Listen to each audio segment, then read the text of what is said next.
khi có mang năng hành ra thì nó vang người giải thì đặt thì làm giả thì đặt thì nó đặt thì giả mà theo cái giả ăn của mình cũng giả vậy cái thằng ăn mình làm thế à cái thằng có cái giải gì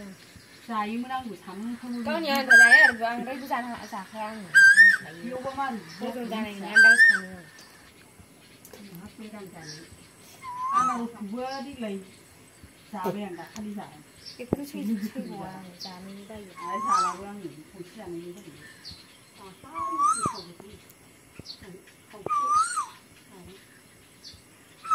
นี่อาชีพอะไรอยู่กันนู่นเลยแบบ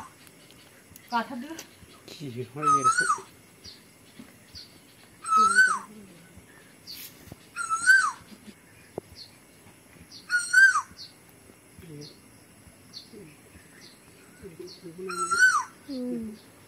คนในวิดีโอ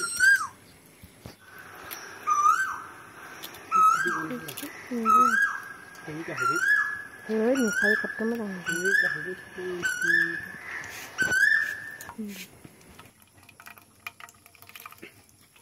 นี่อาชิงอันนั้นทับกับ